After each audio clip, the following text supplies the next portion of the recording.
एक बार पुनः स्वागत है आप सभी बच्चों का हमारे इस यूट्यूब चैनल पर। आज के क्लास में हम बात करेंगे कि जो जूलॉजी है, जूलॉजी का जो एसईसी है यानी कि स्किल एनहांसमेंट कोर्स में जो कोर्स का टाइटल है vermi culture and vermi composting. Vermi culture मतलब होता है केचुआ पालन करना और वर्मी कंपोस्टिंग का मतलब होता है केचुआ खाद बनाना। मैं जो हमारा टॉपिक चल रहा था हम उस पर थोड़ा गौर करते हैं। देखिए, physio chemical features and their utility में हमने पढ़ लिया था अर्थवर्म बायोमास यानी कि वर्मी प्रोटीन। हमने पढ़ लिया था वर्मी कंपोस्ट। आज के क्लास में हम बात करेंगे वर्मी वास की। ठीक है, तो चलिए शुरू करते हैं।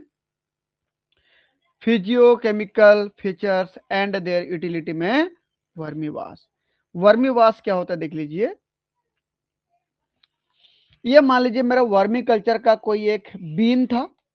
बीन यानी कि कोई एक जगह था जहां पर मैं केचुए का पालन कर रहा था। ये मेरा जगह था जहां पर केचुए का पालन कर रहा था। तो होता क्या, ध्यान से देखिए कि केचुए के पालन में ऑर्गेनिक वेस्ट बहुत सारे होंगे। ठीक, उसमें केचुआ भी होगा। तो जब हम बाहर से ऊपर से पानी डालेंगे, वाटर इसमें डालेंगे, जब वाटर डालेंगे तो पानी पूरे को भिगोते भिगोते नीचे सबसे बॉटम पे आ जाएगी। सबसे बॉटम पे एक नली होगा, एक क्या बोलना चाहिए, पाइप होगा। यहां से पानी सभी को भिगाते हुए केचुए को भिगाते हुए सारे ऑर्गेनिक वेस्ट को भिगाते हुए जो भी पानी नीचे कलेक्ट हो रहा है उसको कहते हैं हम लोग वर्मी वास। आप यहाँ पर देख सकते हैं, मान लीजिए मैं यहाँ से पानी डाल रहा हूँ ऐसे, ये देख लीजिए, ये पानी डाला गया। ठीक, ये हमने वाटर मिलाया तो पूरे सिस्टम को भिगाते हुए, जिसमें केचुआ भी थे ऑर्गेनिक वेस्ट भी था, सबको भिगाते हुए नीचे जो कलेक्ट हुआ यहाँ पर, दैट इज वर्मी वास। वर्मी यानी कि पूरे वर्मी कल्चर के सिस्टम को वाश करते हुए, भिगोते हुए जो कलेक्ट होता है वो वर्मी वास कहलाता है। आप यहाँ पर डायग्राम में देख पा रहे होंगे, ये हमने कलेक्ट करने के बाद ये हमारा वर्मी वास है। ठीक, कलर देख रहे हैं, ब्राउन कलर दिख रहा है, ये लाइट ब्राउन से डार्क ब्राउन हो सकता है। ठीक है, तो चलिए कमेंट को एक एक करके पढ़ लेते हैं हम लोग। वर्मीवास इज ए न्यूट्रिएंट रिच, बहुत सारे न्यूट्रिएंट मिलेंगे इसमें। इसमें नाइट्रोजन, फास्फोरस, पोटेशियम सब मिलेगा। ठीक है, नाइट्रोजन, फास्फोरस, पोटेशियम ये सब मिलेंगे। ये मैक्रो न्यूट्रिएंट्स हैं। ठीक, लिक्विड बायो फर्टिलाइजर है, लिक्विड के रूप में कलेक्ट कर रहे, produced by passing water through a column of vermi compost. जहां पर वर्मी कंपोस्ट कर बना रहे हो यानी कि वर्मी कल्चर कर रहे हो, वहां से पानी को गुजारते हैं, नीचे जो कलेक्ट होता है वो क्या कहलाता है, वर्मी वास कहलाता है। डिकम्पोज ऑर्गेनिक वेस्ट, यहाँ पर जितने भी ऑर्गेनिक वेस्ट डिकम्पोज हो रहे हैं सबको भिगाते हुए गया था। उसमें केचुआ भी थे, केचुआ भी शामिल थे। केचुआ के जितने भी सिलोमिक फ्लूइड हो रहे हैं वो सब भी बहते हुए आएंगे। इन a unit populated bye earthworm, क्या बोल रहा है कि हमने उस सिस्टम से पानी को गुजारा जहां पर ऑर्गेनिक वेस्ट तो थे ही, केचुए भी वहां पर थे, मौजूद थे, उनको भी भिगाते हुए पानी नीचे आया था। It act as a liquid manure, एक प्रकार के तरल खाद की तरह काम करता है। इसमें ग्रोथ प्रमोटर होते हैं एंड माइल्ड बायोपेस्टिसाइड, इनकी वजह से जो पौधों को हानि पहुंचाने वाले जो माइक्रो ऑर्गेनिज्म थे, पेस्टिसाइड जिसको कहते हैं, ठीक है, जो कीड़े मकोड़े थे जो पौधे को नुकसान पहुंचाते, पौधे में बीमारी पैदा करते, इसका छिड़काव कर दोगे ना, पौधों में बीमारी पैदा करने वाले कीड़े मकोड़े मर जाएंगे।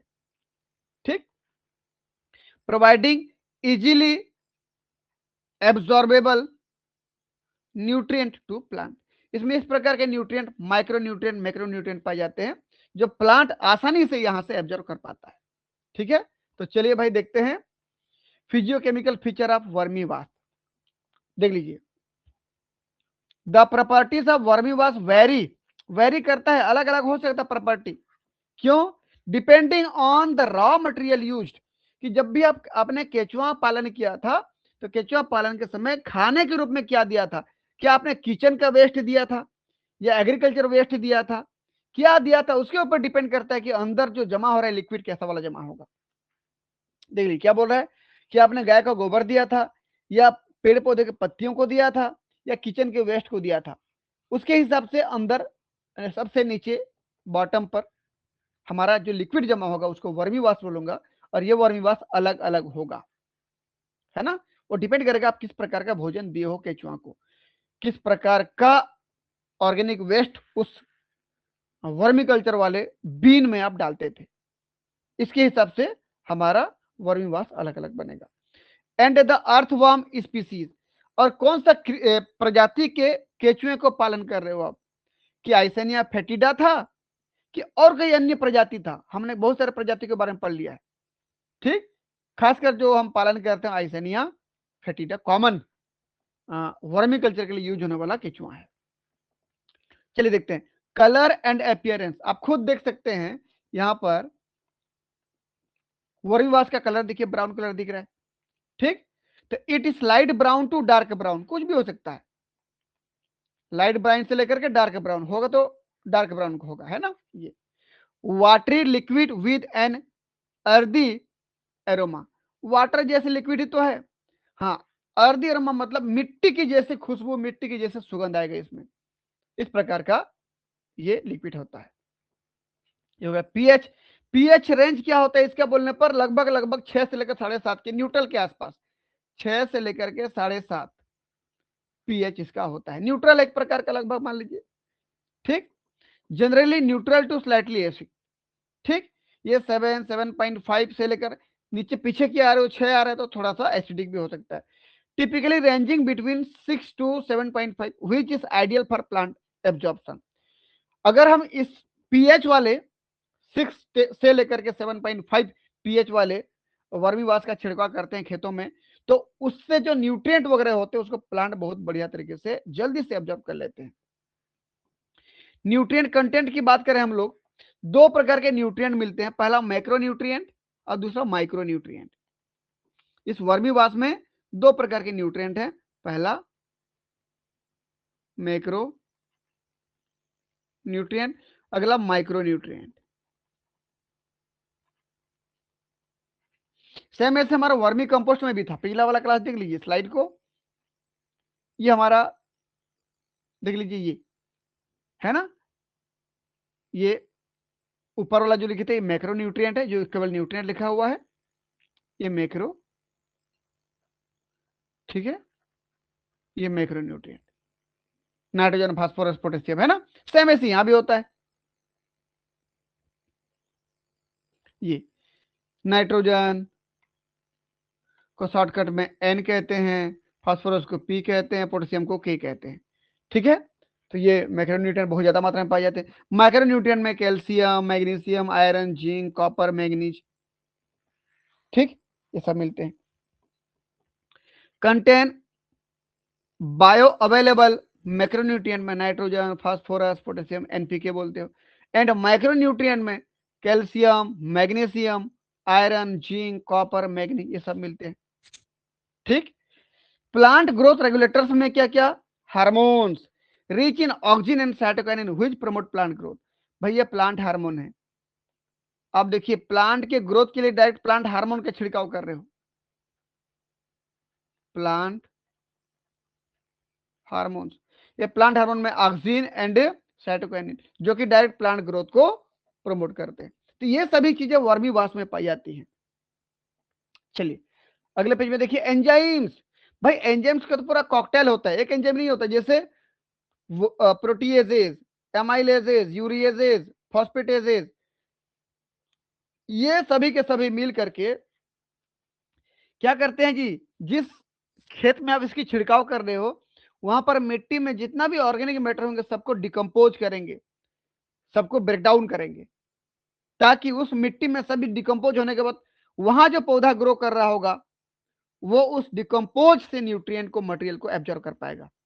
कहने का मतलब ये जितने भी एंजाइम्स हैं जिस मिट्टी में गिरेंगे वहां पर जो भी पत्ते वत्ते गिरे होंगे, ऑर्गेनिक मैटर होंगे, सबको जल्दी से गला देंगे, ब्रेक डाउन कर देंगे।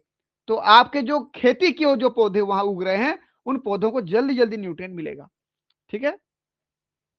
चलिए देख लेते हैं एंजाइम में contain a cocktail of enzyme including proteases, amylases, ureases and phosphatases, which help in the breakdown of organic matter. अगला माइक्रोबियल डेंसिटी, भाई बेनिफिशियल माइक्रोब्स जो होते हैं माइक्रो ऑर्गेनिज्म पाए जाते हैं, जैसे ये तो एंजाइम्स हो गए, बस थोड़ा सा रुक जाए, एंजाइम्स हो गई ये जो हो गई क्या हो गया हमारे पास, बेनिफिशियल माइक्रो ऑर्गेनिज्म।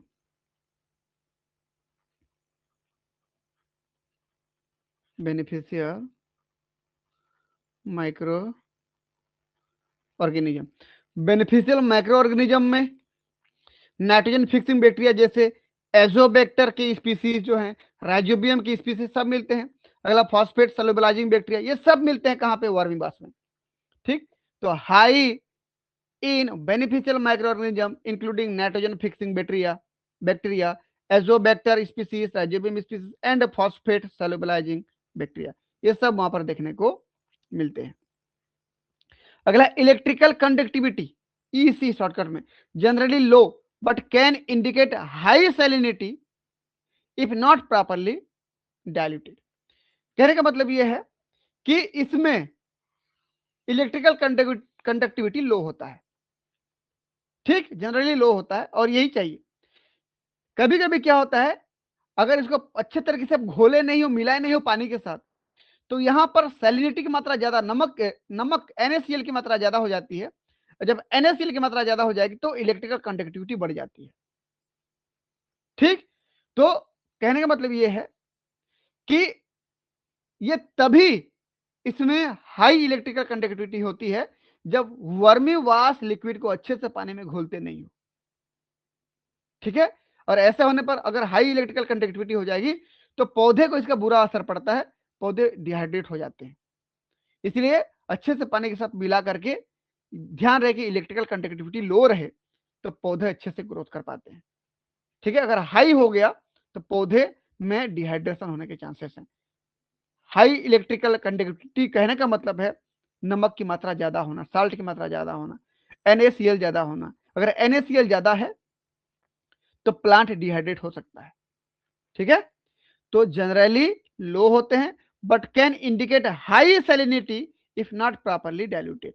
यदि अच्छे से नहीं घोला गया है इसको पानी के साथ तो यहां पर सैलिनिटी यानी कि नमक की मात्रा ज्यादा हो सकता है, तो इलेक्ट्रिकल कंडक्टिविटी ज्यादा हो सकता है, जबकि नहीं होना चाहिए इसको।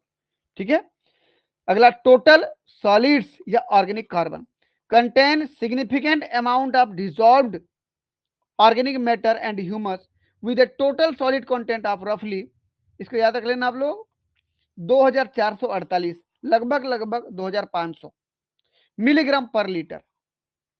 कार्बन की मात्रा कितनी होती है इसमें? ठीक, अगर 1 लीटर वर्मी वाश हम लेते हैं, 1 लीटर वर्मी वाश में लगभग 2448 मिलीग्राम कार्बन हमको देखने को मिलता है। ठीक, हाँ, इंपॉर्टेंट नोट किया देखिए, टू अवॉइड फोटोटॉक्सिसिटी। फोटोटॉक्सिसिटी मतलब कि जब लाइट पड़ेगी, लाइट की वजह से हमारा पौधा जिसको हम लगाए हैं खेत में, वो डिहाइड्रेट ना हो जाए। लाइट में क्या हो जाते हैं जी, पौधे के पानी बाहर निकल जाता है, पौधे सूख जाते हैं ना, ज्यादा लाइट में पौधे सूख जाते हैं। ठीक है, तो उसी की बात कर रहे हैं हम लोग। To avoid phototoxicity due to high salt content, अभी बोला हूं कि यदि आपने वर्मी वाश को अच्छे से घोला नहीं है पानी के साथ और छिड़काव कर लिए तो ये पौधे के लिए बुरा असर डाल सकता है। जब भी धूप करेगी तो पौधा जल्दी से डिहाइड्रेट हो सकता है। ठीक, हाई साल्ट कॉन्सेंट्रेशन यानी कि हाई इलेक्ट्रिकल कंडक्टिविटी, इसी मतलब क्या है, इलेक्ट्रिकल कंडक्टिविटी। ठीक है, it is recommended to dilute vermiwash properly 10% to 30% concentration before application. इसका मतलब यह है कि वर्मी वाश को सीधा छिड़काव नहीं करना चाहिए, बिल्कुल सीधा छिड़काव नहीं करना चाहिए। तो कैसे करना चाहिए, जितना भी वर्मी वाश निकल रहा है उस वर्मी वाश को 10 से लेकर 30%, 10%, 20%, 30% पानी के साथ घोल करके इसको छिड़काव करो। मैं आपको ये बोलूं कि यदि 100 ml पानी ले रहे हो तो उसमें 10 वर्मी वाश मिला दो और ऐसे में क्या होगा, इलेक्ट्रिकल कंडक्ट, क्यों, साल्ट की मात्रा कम मिलेगी, नमक कम मिलेगी, नमक कम मिलेगी तो जिस पौधे में छिड़काव करोगे पौधा को बुरा असर नहीं होगा। को ही इस प्योर डिहाइड्रेट हो जाएंगे, क्यों, इसमें नमक की मात्रा ज्यादा है और ज्यादा नमक की वजह से डिहाइड्रेशन होता है, याद रखना। जहां नमक डाल दोगे ना वहां से डिहाइड्रेशन करा देगा, पानी को खींच लेगा अपनी और नमक, याद रखना इसको। नमक जो होता है वाटर लविंग होता है, पानी को अपनी ओर खींचने वाला होता है। इसलिए तो देखना, तो जब नमक को आप खुले किसी डिब्बे में रख दिए हो तो इन्वायरमेंट के नमी को खींच लेता है, उसमें पानी पानी आ जाता है। ठीक है, तो इसलिए जब भी वर्मीवाश का छिड़काव करें तो उसको 10 से लेकर 30% के बीच में पानी के साथ घोल लें। मतलब यदि 100 ml पानी ले रहे हैं तो लगभग लगभग 10 ml आप इसको वर्मीवाश ले लें, या ये करें 90 ml पानी ले लें, 10 ml वर्मीवाश मिला लें, या 20 ml, 80 ml पानी 20 ml वर्मीवाश, ऐसे कर लीजिए। वाटर और वर्मीवाश का देख लीजिए, वाटर ले ले अगर 80 ml, इस हिसाब से इसको ले लीजिए 20 ml, 100 ml का बन गया। या फिर यहां ले लीजिए 70 ml, इसको 30 ml कर दीजिए। अगर आप 10 ml का करना चाहते हैं तो वाटर को 90 ml ले लीजिए और इसको 10 ml ले लीजिए, कुल मिला के 100 ml का बना रहे हो आप लोग। ठीक है, चलो मैं इसको अच्छे से लिख दे रहा हूं।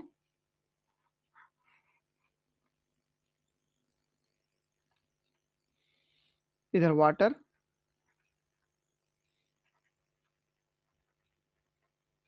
वर्मीवाश, इधर 10 ml लेते हो आप तो इधर, सॉरी, वाटर को आप कितना 90 ml लेते हो तो उधर 10 ml लीजिए।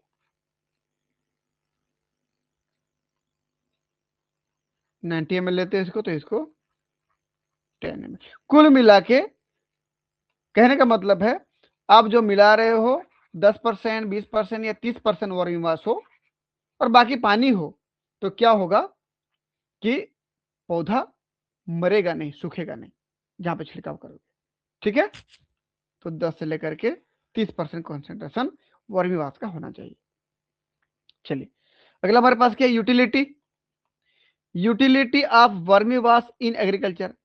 Vermiwash is primarily used as a foliar spray. Foliar spray मतलब पत्तों में छिड़काव करो, ऐसे छिड़काव करो पत्तों में गिरना चाहिए, या थ्रू सॉइल एप्लीकेशन, या सीधा मिट्टी में ही डाल दो इस वर्मीवाश को, लिक्विड को। Serving as sustainable alternative to chemical fertiliser. जितना भी chemical fertiliser, ammonia, urea, DAP, ये जो हम मार्केट से खरीद के लेके आते हैं उसके बदले हम वर्मीवाश का छिड़काव कर सकते हैं। ठीक है, और छिड़काव दो प्रकार से करते हैं, या तो फोलियर स्प्रे पत्ते में गिरे, या तो सीधा मिट्टी में डाल दो।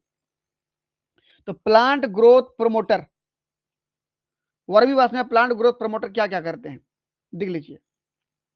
Improve yields, increase crop productivity such as vegetable, जैसे ब्रिंजल, ओकरा एंड फ्लावरिंग प्लांट। ये देखिए ब्रिंजल हो गया, ये ब्रिंजल, ये ओकरा हो गया, मतलब ब्रिंजल मतलब बैंगन, ओकरा मतलब भिंडी। तो इन जैसे पौधों में फ्लावरिंग, जितना भी फूल देने वाले पौधे हैं उन सभी में इसका छिड़काव करते हैं, इसकी प्रोडक्टिविटी को बढ़ाते हैं। ठीक है, अगला, enhance growth, boost plant height, number of leaf, root length and biomass. मतलब जब भी इसका छिड़काव करते हैं वर्मीवाश का, ये प्लांट की हाइट को, ऊंचाई को बढ़ा देता है, देख लीजिए आप ऊंचाई बढ़ा रहा है। दूसरा, नंबर ऑफ लीफ, पत्तियों की संख्या बढ़ा देता है। रूट की लंबाई बढ़ा देता है। ठीक है, जड़ की लंबाई बढ़ा देता है। एंड बायोमास, कुल मिला के पूरे पौधे की हाइट और हेल्थ को बढ़ा देता है। अगला, seed germination, improve germination percentage and seedling vigour. अगर आप वर्मीवाश का छिड़काव करते हैं तो जर्मिनेशन होने के परसेंटेज बढ़ जाते हैं। मतलब जितना बीज छिड़काव करोगे, जितना बीज खेतों में बोएंगे लगभग सभी के सभी उग जाएंगे। इसके छिड़काव नहीं करते तो मान लीजिए आपने 1000 बीज बोए हैं, 1000 में से 700 800 ही जर्मिनेट हो पाए, 200-300 नहीं हो पाए। लेकिन अगर इसका छिड़काव कर देंगे तो लगभग लगभग 1000 के 1000 जर्मिनेट हो जाएंगे। ठीक है, सीडलिंग यानी कि अच्छे से जर्मिनेशन हो पाएंगे सबका। उसके बीज में वो क्षमता आ पाएगी, सभी बीज में क्षमता आ जाएगी कि वो जर्मिनेट अच्छे से हो पाएंगे। अगला nutrient Uptake, facilitates faster absorption of nutrient, accelerating vegetative growth. Vermiwash का छिड़काव करते हो तो पौधे में वो जड़ के द्वारा न्यूट्रिएंट को एब्जॉर्ब करने की क्षमता बढ़ जाएगी, जिससे ज्यादा से ज्यादा और जल्दी ग्रोथ हो पाएगा। अगला हमारे पास देखिए बायोपेस्टिसाइड एंड फंजीसाइड्स। ये बायोपेस्टिसाइड फंजीसाइड की तरह काम करते हैं, मतलब कीड़े मकड़ों को मारने का भी काम करते हैं और फंगस को भी मारने का काम करते हैं। अब देख लीजिए डिजीज सप्रेशन में सबसे पहला क्या हमारे पास देखिए तो inhibit the growth of pathogenic fungi जैसे Fusarium, mildew when applied at 20 to 30% concentration. यदि वर्मीवाश को 20-30% की मात्रा के आधार पर पानी में घोलता हूं मैं, जिसे मैं बोला 30 ml वर्मीवाश लिया और 70 ml पानी लिया, घोल दिया, छिड़काव कर दिया, तो जितना भी फंगस होंगे, जैसे कौन से fungus, fusarium fungus, mildew fungus, ये सब मारे जाएंगे। ठीक, ये देख लीजिए ये फ्यूजेरियम की वजह से क्या होता है देखिए तो ये मिल्ड्यू, ये देखिए फ्यूजेरियम की वजह से पत्ते सूख जाते हैं, देखिए तो डिहाइड्रेट होकर मर जाता है।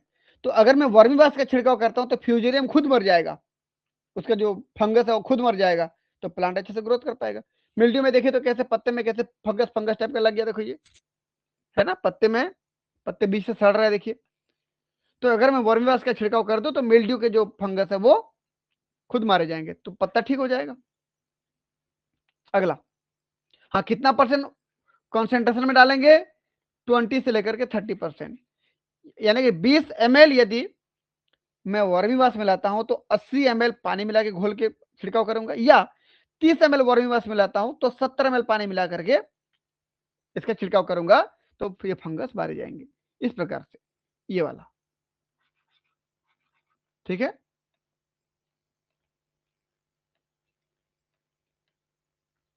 ये इसको अगर मैं छिड़काव करता हूं तो ये एंटी फंगल की तरह भी काम करता है। अगला, pest control, act as a repellent against mites and sucking pest specially when mixed with cow urine and neem extract. यदि मैं वर्मीवाश को गाय के यूरिन के साथ मिलाकर के छिड़काव करता हूं, या नीम का जो घोल होता है, नीम का जो जूस होता है उसके साथ मिला करके छिड़काव करता हूं, तो जो हमारे पास माइट्स हैं, कीड़े हैं, ये माइट्स जो हमारे खेत को खराब करने वाले थे, फसल को खराब करने वाले थे, या सकिंग पेस्ट जो है, सकिंग पेस्ट है, ये वर्मीवाश की वजह से मारे जाते हैं। वर्मीवाश और गाय के यूरिन के साथ मिक्स करके छिड़काव करने पर, या वर्मीवाश और नीम के जूस के साथ मिलाकर के छिड़काव करने के बाद ये माइट्स मारे जाते हैं और सकिंग पेस्ट मारे जाते हैं, जिससे हमारी फसल बच जाती है। ठीक, अगला हमारे पास क्या है, antimicrobial properties, the presence of coelomic fluid and mucus from earthworm act against soil borne pathogen. होता क्या है कि कभी कभी क्या होता है, मिट्टी में कुछ पैथोजन पाए जाते हैं, कुछ बैक्टीरिया पाए जाते हैं जो पौधे को हानि पहुंचाते हैं, तो उनको मारने के लिए भी ये वर्मीवाश का इस्तेमाल करते हैं। मैं पहले बोला हूं वर्मीवाश का मतलब क्या, कि जब भी आप यहाँ पर पानी डाल रहे हो, पानी नीचे कलेक्ट हो रहा है, यहाँ पर वर्मीवाश, इसमें क्या क्या रहता है, पूरे ऑर्गेनिक मैटर को भिगाते हुए पानी आया था, वो तो है। केचुए के म्यूकस फ्लूइड भी आए थे, केचुए के सिलोमिक फ्लूइड भी आए थे, ठीक है, वो सब यहाँ पर मिक्स हुए थे आके। तो केचुए का सिलोमिक फ्लूइड, केचुए का म्यूकस, ये मिट्टी में पनपने वाले जो बैक्टीरिया होते हैं, हानिकारक बैक्टीरिया, उनको मारने का काम करते हैं। ठीक है, तो ये एंटी माइक्रोबियल प्रॉपर्टी की तरह भी काम करते हैं, खासकर कौन बोलने पर, सिलोमिक फ्लूइड और म्यूकस, किसके, अर्थवर्म के, जो कि वर्मीवाश में मौजूद था। अगला, सॉइल अमेंडमेंट। भाई जब वर्मीवाश का छिड़काव करते हैं तो मिट्टी में किस प्रकार से सुधार होती है, तो सॉइल की फर्टिलिटी बढ़ जाती है, enhance soil soil physical properties such as aeration, porosity and water holding capacity. जब भी वर्मीवाश का छिड़काव करते हैं मिट्टी हल्का हो जाती है, मिट्टी के बीच में पोर बन जाता है, पानी ज्यादा अंदर रहा आ सकता है। देखिए ये वर्मी वाश स्प्रे करने के बाद, आफ्टर वर्मी वाश स्प्रे, ठीक। ये देख लीजिए, ये वाटर और एयर, एयर मतलब O2, वाटर और एयर,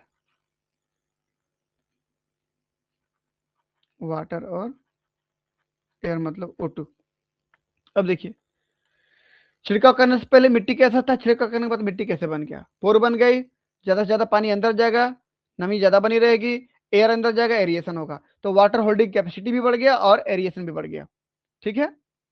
अगला, microbial activity, boost beneficial microbial population aiding in the decomposition of soil organic matter. कि क्या बोल रहे हैं, वर्मी वाश में बेनिफिशियल माइक्रो ऑर्गेनिज्म भी होते हैं, beneficial micro organism, bacteria, fungi, actinomycetes, ये सब पाए जाते हैं। इन सब का काम क्या है कि मिट्टी में जितना भी ऑर्गेनिक मटेरियल होता है सबको डिकम्पोज किया जाता है, ताकि वहां ऑर्गेनिक मटेरियल डिकम्पोज होने पर न्यूट्रिएंट ज्यादा मिलेगा तो पौधे जल्दी ग्रोथ करेंगे। ठीक है, इसलिए वर्मी वाश मिलाया जाता है। देख लीजिए application method, foliar spray diluted with water, usually 1:10 ratio. 1:10 ratio मतलब कि यदि मान लीजिए मैं 1 ml वर्मी वाश लेता हूं तो 10 ml पानी लेता हूं, और इस रेशियो में मिला रहा हूं एंड स्प्रेड इन मॉर्निंग या इवनिंग, सुबह या शाम को छिड़काव कर रहा हूं। ध्यान से देखिएगा, मैं भी डायग्राम दिखा रहा हूं आपको। ये तो पत्ते में यदि गिरता है मेरा ये स्प्रे तो उसको क्या कहता हूं मैं, फोलियर स्प्रे। ठीक। अगला, soil drenching use to treat the soil to control soil borne pathogen. Soil में उपस्थित पैथोजन को मारने के लिए हम सॉयल ड्रेंचिंग करते हैं। इसमें क्या करते हैं देखिए, तो सीधा वर्मी वाश देते हैं और पौधे के नीचे जो सॉयल है वहां पर मिला देते हैं, तो वहां पर जो भी बैक्टीरिया, फंगस, पैथोजन होंगे वो मारे जाएंगे। ठीक, क्यों मारे जाते हैं, क्योंकि वर्मी वाश में केचुए के म्यूकस फ्लूइड और सिलोमिक फ्लूइड पाए जाते हैं, इसलिए मारे जाते हैं वहां पर पैथोजन। अगला हमारे पास है सीड ट्रीटमेंट, सीडलिंग या cutting can be dipped in diluted vermiwash for 15 to 20 minute to improve survival. कि हमको यदि बीज की क्षमता को बढ़ाना है, बीज के जर्मिनेशन, अंकुरण क्षमता को बढ़ाना है, तो बीज को एक बाल्टी में डाल दीजिए, उस बाल्टी में वर्मी वाश डाल दीजिए पानी के साथ घोल करके, 10 to 30% पानी के साथ घोल करके, और उसको मिलाइए, 15-20 मिनट तक रखिए, उसको घोलिए। उसके बाद बीज को निकाल दीजिए। उस बीज में ये क्षमता आ गया कि वो जल्दी से ग्रोथ कर पाएगा, जर्मिनेट कर पाएगा, और बीज में सभी के सभी बीज में जर्मिनेशन करने की क्षमता आ जाएगी।